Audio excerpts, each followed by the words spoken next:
안녕하세요. 사장 기술혁신 강의를 맡은 조인성 박사과정입니다.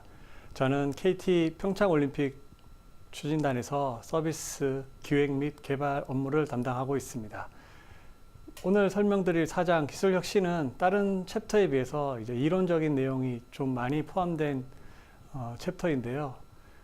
그만큼 기술 경영에서 기술혁신이 차지하는 비중이 매우 중요하기 때문에 주의를 기울여서 강의를 들어주시면 감사하겠습니다. 본 강의를 통해서 기술혁신이 무엇이며 왜 중요한지를 설명을 드리고 기술혁신의 종류와 그 차이점들에 대해서 설명을 드리도록 하겠습니다. 그리고 기술혁신이 경쟁 우위에 미치는 영향을 살펴보고요. 이제 D2 기술혁신을 관리하는 방법론과 인간 중심의 기술혁신은 5장 혁신 전략을 통해서 설명을 드리도록 하겠습니다. 먼저 이 도표를 한번 보시겠습니다. 포춘 G500대 기업들을 비교해 보면 1955년과 2001년도를 비교했을 때 13.4%인 67개 기업만이 그 시장에 생존을 하고 있었으며 이 그래프를 보시면 S&P 지수를 보면 기업들의 그 생존율이 지속적으로 하락하고 있음을 알 수 있습니다. 이렇게 기업들 간의 경쟁이 이제 치열해지는 과정에서 많은 선두 기업들은 지난 5년 동안의 수익에서 신제품, 뉴 프로덕트가 판매 및 수익의 3분의 1 이상을 차지하고 있음을 알 수 있습니다. 이 그래프를 보시면 좀 더 확대해 주시겠습니까? 그래프를 보시면 SBI 2002년 미국의 200대 기업을 대상으로 설문조사한 결과를 보면 연 14.4%의 새로운 그 제품을 가지고 38%의 매출을 확보하고 있었으며 더욱 놀라운 것은 그 중에 그 14.4%의 신제품이 61%의 수익을 차지한다는 점입니다. 이렇게 신제품을 지속적으로 만들어낼 수 있는 기술 역량이 기업의 성과에 매우 중요한 영향을 미칠 수 있음을 알 수 있습니다. 기술 혁신 역량은 신제품 개발 성과뿐만 아니라 삼성이나 IBM 같은 사례를 볼 수 있듯이 기업의 그 사업 방향을 바꿀 수도 있습니다. 예전에 국수 공장이던 삼성전자가 세계 1위의 전자제품, 그 다음에 반도체 회사가 될 수 있도록 하는 것과 IBM 메인프레임이나 PC를 제조하던 하드웨어 기업인 IBM이 IT 솔루션, 컨설팅 업체로 변신한 것들을 보더라도 기술 혁신 역량이 이런 기업의 역량을 바꿀 수도 있습니다. 현재 시장에서는 ICT 기술의 발전을 통해서 경제활동의 시간과 공간이 제약이 완화돼서 글로벌 경쟁이 심화되고 있으며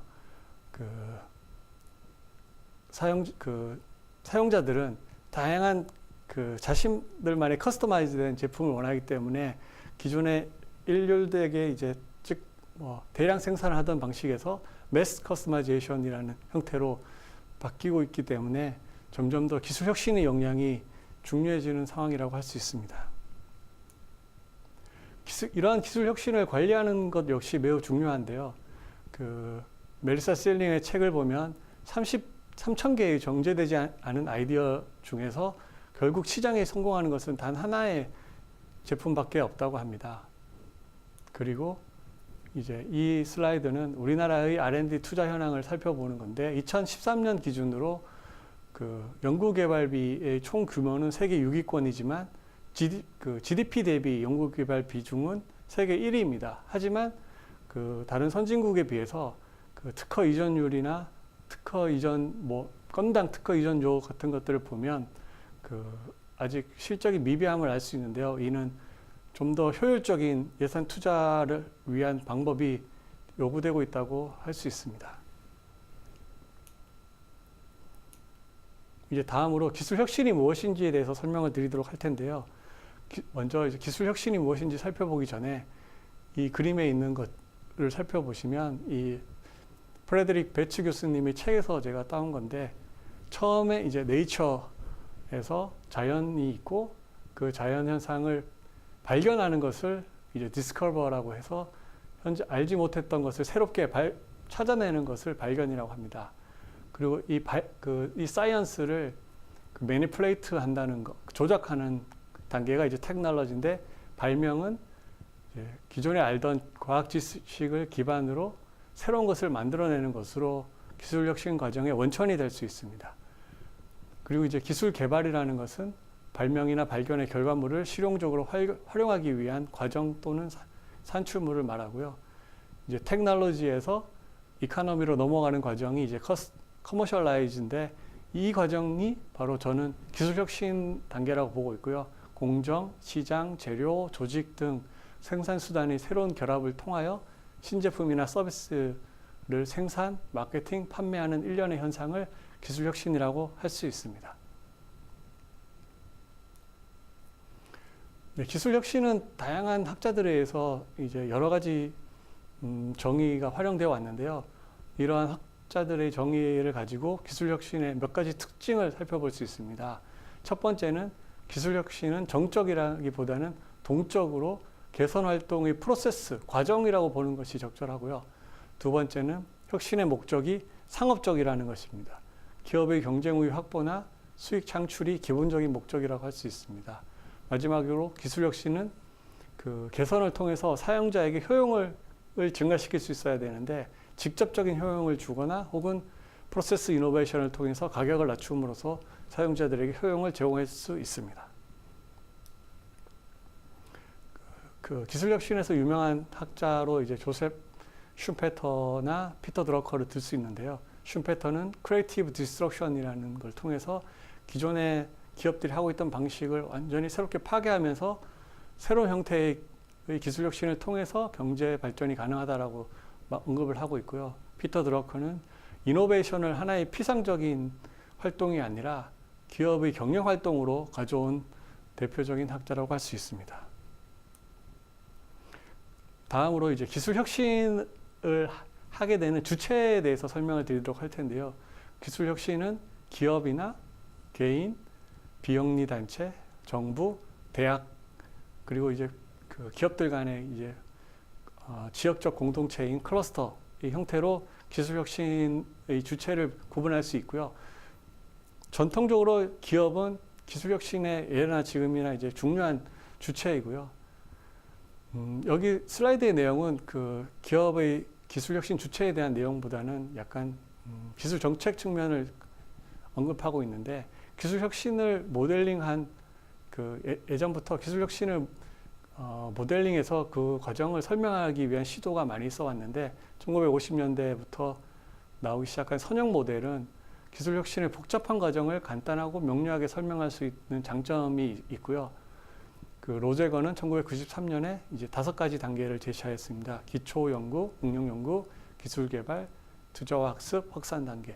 이러한 선형 모델들은 기본적으로 그 선진국형 모델이라고 할 수 있는데요. 기초 연구에서부터 차례차례대로 이제 진행이 되고 있기 때문에, 하지만 1970년대, 80년대 되면서 그 일본 기업들이 기초 연구가 빈약함에도 불구하고 성과를 내기 시작하면서 이 선형 모델에 대한 한계가 이제 발생하기 시작했고, 이후에는 뭐 동적 모델 등의 이제 다양한 기술 혁신 모델들이 제시되고 있습니다.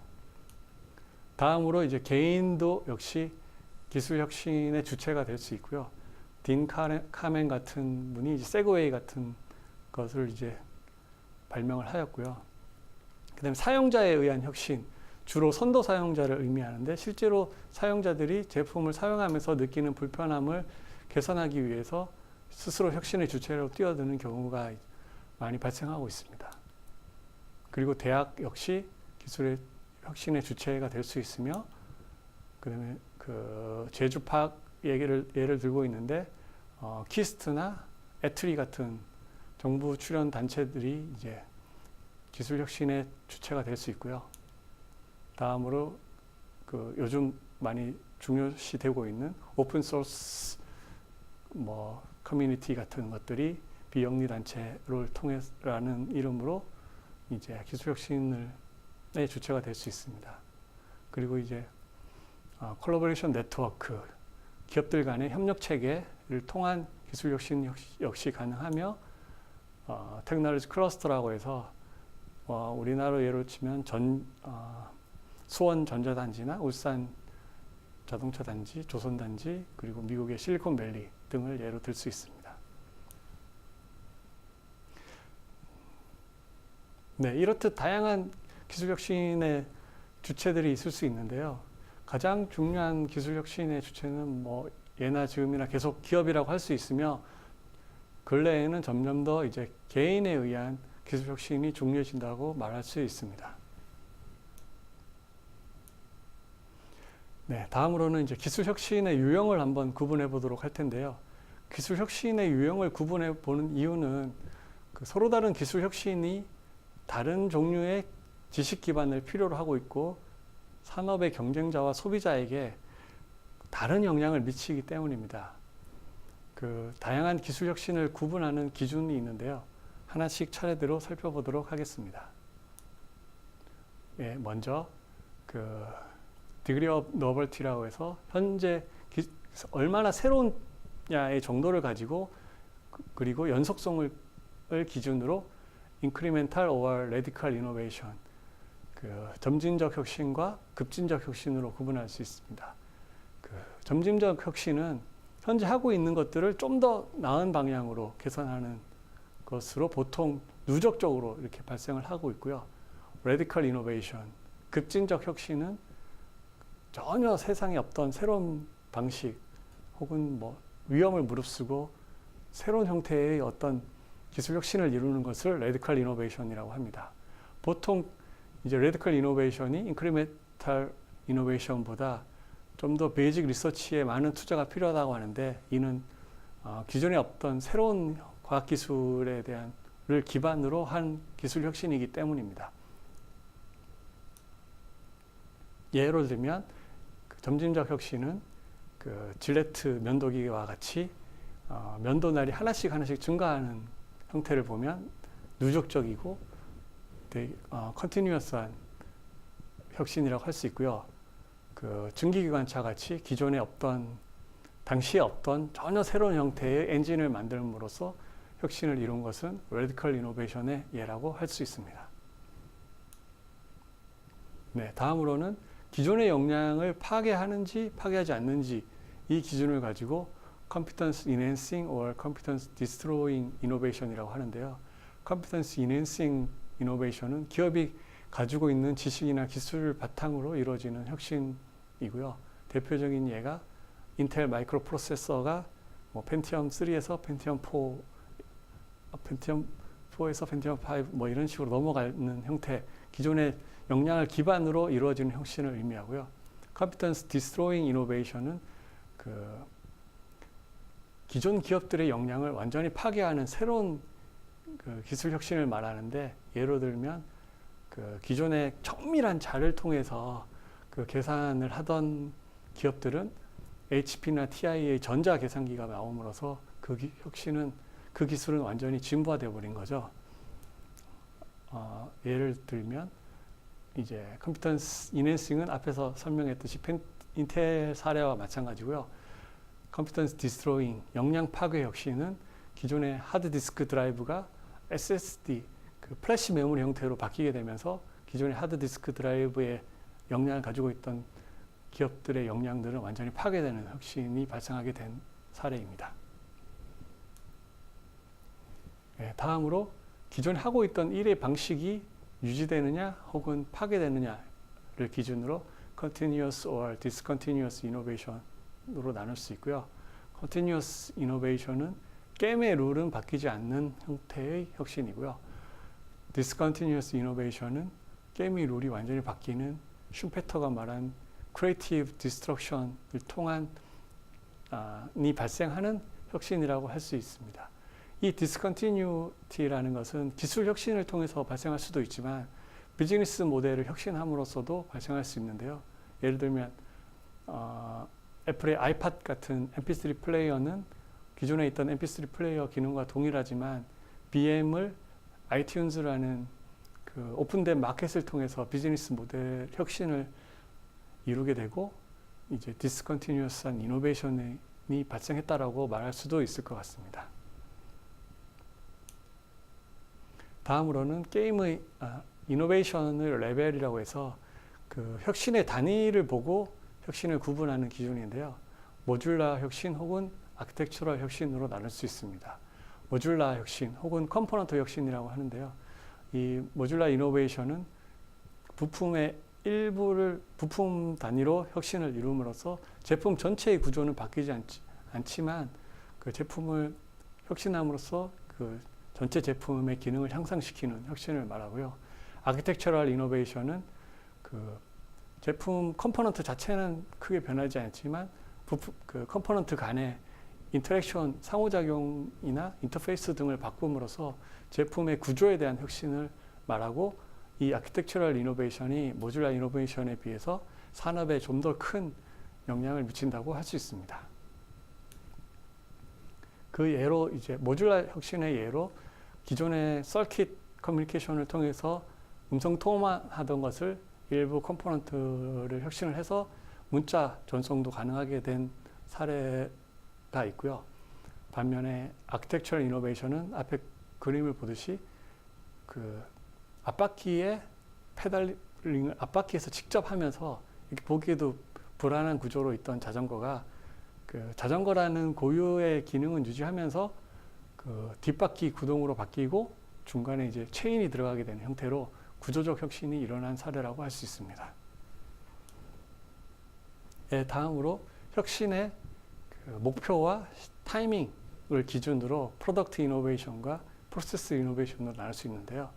프로덕트 이노베이션은 주로 제품의 초기, 시장 초기에 그 사용자들의 그 요구되는 기능이나 성능에 집중해서 주로 거기에 관련된 혁신을 말하고요. 프로세스 이노베이션은 시장의 중반 이후에 가격 경쟁이 치열해질 때 프로세스 공정 혁신을 통해서 가격을 낮추게 되는 혁신을 말하고 있습니다. 지금까지 제가 여러 가지 이제 혁신의 타입에 대해서 설명을 드렸고, 이러한 혁신들은 명확하게 뭐 딱 떨어지듯이 구분이 되지는 않지만, 그리고 일부는 오버랩 되어 있는 경우도 많고요. 기준 자체가. 그리고 이제 서로 매우 큰 상관관계가 있다고 볼 수 있습니다. 이러한 이노베이션들 형태를 이제 상관관계를 핸더슨 앤 클락은 이 2x2 매트릭스를 통해서 한번 분류를 해봤는데요. 그 그림을 보시면 코어 컨셉이라고 해서 가로는 코어 컨셉이 좀 더 강화되느냐, 완전히 새롭게 바뀌느냐, 그리고 세로축은 그 컴포넌트 간의 링키지, 즉 인터페이스가 구조가 바뀌느냐, 바뀌지 않느냐에 따라서 네 가지 사분면 형태로 구분을 했고요. 코어 컨셉이 강화되면서 링키지가 바뀌지 않는 혁신을 인크리멘탈 이노베이션이라고 하였고, 다음에 이제 링키지가 바뀌는 혁신을 아키텍처럴 이노베이션이라고 하였습니다. 그리고 코어 컨셉이 완전히 바뀌면서 링키지가 유지되는 혁신을 모듈라 이노베이션이라고 하였고, 이 둘 다 좀 더 많은, 좀 더 급변하는 혁신을 이제 레디컬 이노베이션이라고 표현을 하였고요. 배치 교수님 책에서는 전략적 관점에서 이런 continuous or incremental technological innovation은 기존의 기업들이 경쟁자들을 방어하거나 그 마켓을 좀 더 성장시키기 위해서 활용될 수 있고, discontinuous radical technological innovation은 전혀 새로운 뉴 인더스트리를 만들고 새로운 비즈니스를 시작함으로써 기존의 비즈니스를 대체하는 역할을 할 수 있다라고 하였습니다. 네, 지금까지 이제 기술 혁신의 타입과 타입에 대해서 이제 설명을 드렸는데요.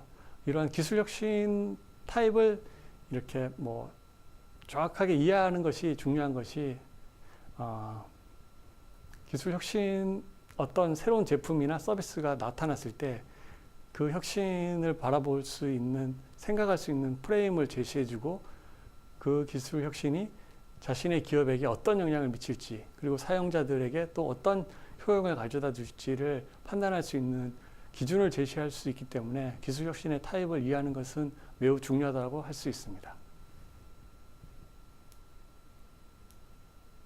네, 다음으로는 이제 기술 혁신의 동적인 측면을 한번 살펴보도록 할 텐데요. 먼저 테크놀로지컬 S커브라고 해서 기술 기술이 발전하는 정도나 그 어떤 신기술이 사용자들에게 수용되는 정도를 살펴보면 S자 커브 형태를 나타낸다라는 것을 알 수 있고요. 주로 이제 시장 기술 진보 단계에서 초기에는 그 기술에 대한 충분한 이해가 이루어지지 않았기 때문에 천천히 이렇게 완만하게 이제 성장을 하다가 어느 이제 기술에 대한 이해가 충분해지고 여러 기업들이 이제 그 기술에 매진하게 되면 이제 기술 발전 속도가 급격히 증가하게 되고요. 그 이제 마지막 단계에서는 기술 자연 고유의 한계에 다다르게 되면 이제 단위당 한계 비용이 이제 증가하게 돼서 이제 점점 더 이렇게 기술 발전 속도가 세츄레이트 되는 현상을 볼 수 있습니다. 그 옆에 있는 그래프를 보시면 이 밑에 있는 그래프인데요.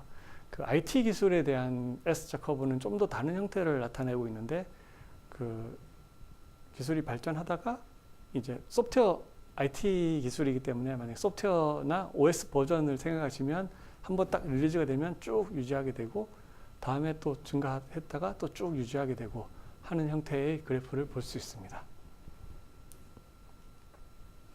네, 그 S커브를 보시면 보통 그 모든 기술들이 자신의 그 자연 한계에 다다를 수 있는 건 아니고요.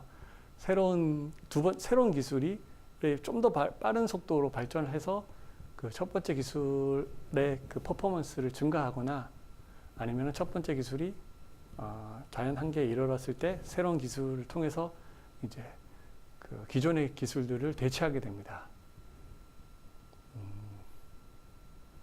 네, 여기 나온 그래프 예시는요, 그 라이트에 관한 건데, 그 밑에 있는 그림은 백열등의 S 커브이고 위에 있는 커브는 이제 형광등에 대한 커브인데요. 이 각각의 기술들을 대상으로도 크게 그렸을 때는 큰 대형체 S자 커브가 나올 수 있다는 것을 보여주고 있습니다.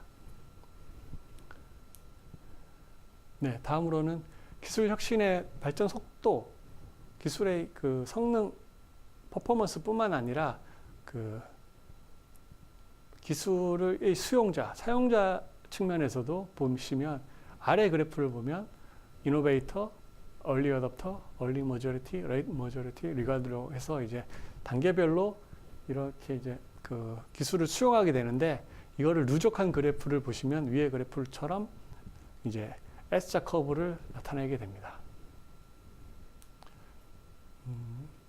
이 그림은 미국에 있는 이제 그 전자제품들을 대상으로 수용도를 그렸을 때 대부분 뭐 S자 완전히 S자처럼 보이지는 않지만 이런 비슷한 형태로 S자 비슷한 형태로 그 사용자들이 그 전자제품을 수용하게 된다는 예입니다.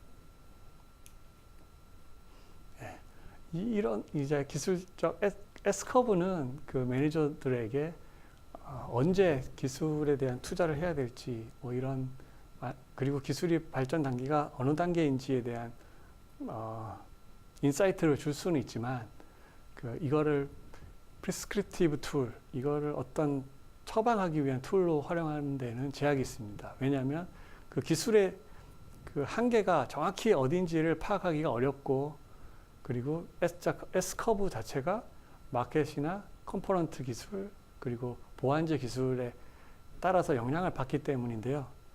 예를 들어 설명하면 그 IBM은 그 페라이트 옥사이드 베이스의 디스크 드라이브가 이미 그 한계에 다다랐다, 기술적 한계에 다다랐다고 판단을 하였지만 실제로는 후지츠나 히타치가 그 IBM이 판단한 것보다 8배나 더 그 덴시티가 높은 거를 개발을 함으로써 개발했다는 사례를 통해서라도 그 기술의 자연 한계를 파악하기란 어렵다는 것을 알 수 있습니다. 예, 다음으로 이제 S커브를 통해서 많은 기업들이 시장 진출 시기와 그다음에 시장에서 빠져나오는 시기를 결정을 하면서 많은 실패를 하게 되는데, 그 이유를 이제 가트너는 실제로 기술이 시장에서 수용되는 정도를 가지고 기업들이 판단하기보다는 시장에 대한 그 기술에 대한 관심도를 기반으로 시장 진출 및 그다음에 시장에서 빠져나오는 시기를 결정했기 때문에 많은 실수가 있었다라고 판단을 하고 이 하이퍼 사이클이라는 것을 발표를 하였습니다. 그리고 이제 가트너는 각 기술군별로 하이퍼 사이클을 제시하고 있습니다. 네, 다음으로는 기술 수명 주기라고 해서 어서백과 에버너스와 어터백이 1978년도에 발표한 논문인데요. AO 모델이라고 하는데, 그 AO 모델에서는 이제 플루이드기, 유동기, 그다음에 전환기, 그리고 경화기, 이 세 가지 기간으로 나눠서 설명을 하고 있고요. 이 유동기에는 주로 제품 혁신 그래프에서 보듯이 제품 혁신의 빈도가 높고요. 그러다가 이제 도미넌트 디자인이 결정되고 나면 이제 전환기에서는 이제 수직 통합을 통한 성장 전략이 추진되고 점점 이제 공정 혁신의 비중이 점점 올라가게 됩니다.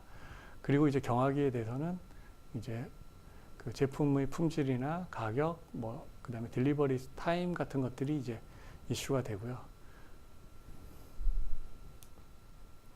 그리고 이제 테크놀로지 사이클이라고 해서 이 그래프를 좀 보시면 테크놀로지컬 컨티뉴티, 기술의 불연속성이 발생을 하고, 그리고 이제 에러 퍼먼트라고 해서 기술의 배양기라고 해서 다양한 디자인 컴피티션, 다양한 제품들 간의 경쟁이 발생하고, 그다음에 기존의 제품들을 대체하게 됩니다.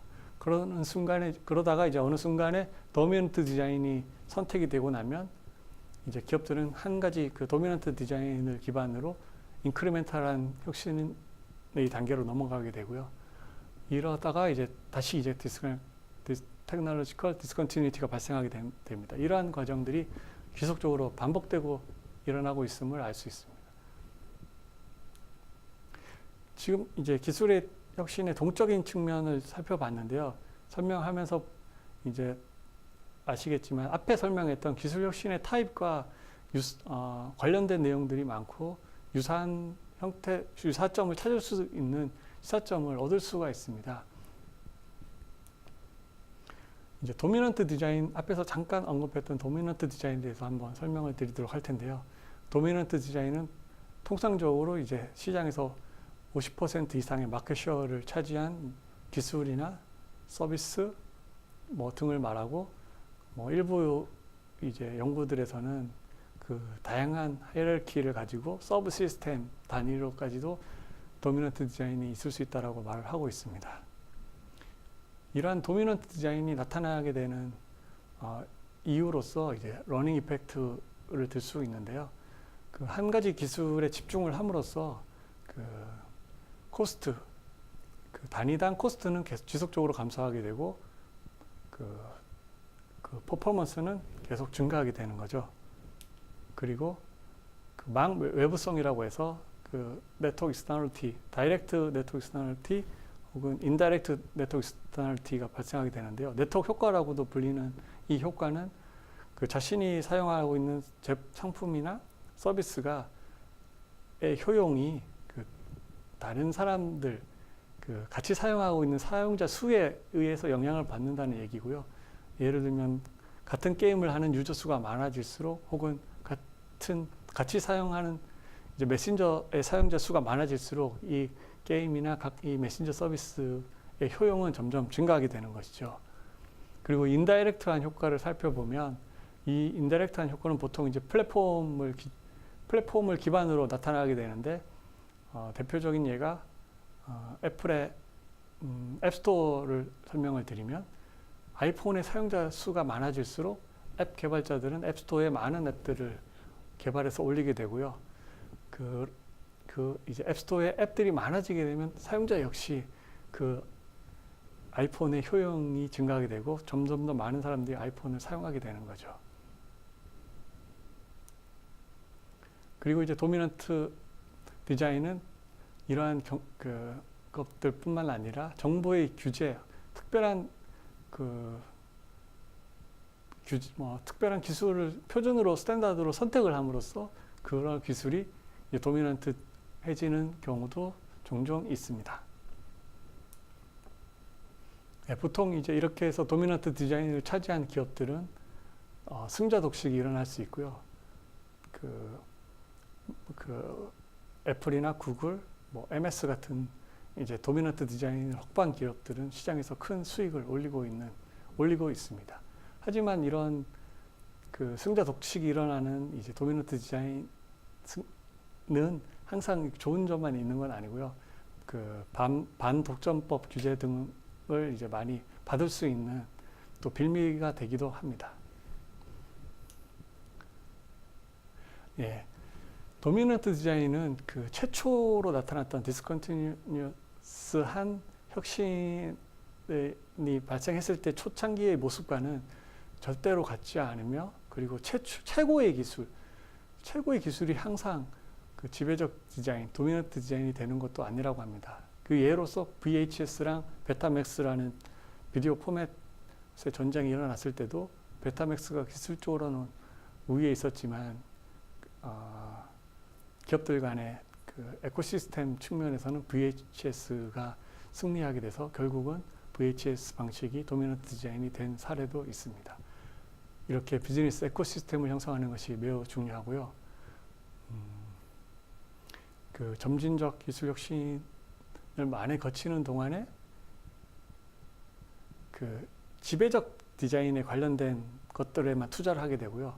그러면서 이제 점점 그 기업들은 당장 돈이 되는 기술 혁신 관점에서 그 혁신만 지속하게 되다가 어느 순간 이제 Y적 기술, 디스트럽티브 이노베이션이라고 하는 기술의 불연 속성을 통해서 이제 기술이 완전히 디스트로잉 되고 또 새로운 형태의 기업들이 이제 시장에서 우위를 차지하게 되는 등의 과정들이 이렇게 반복적으로 일어나고 있다고 이해하시면 좋을 것 같습니다.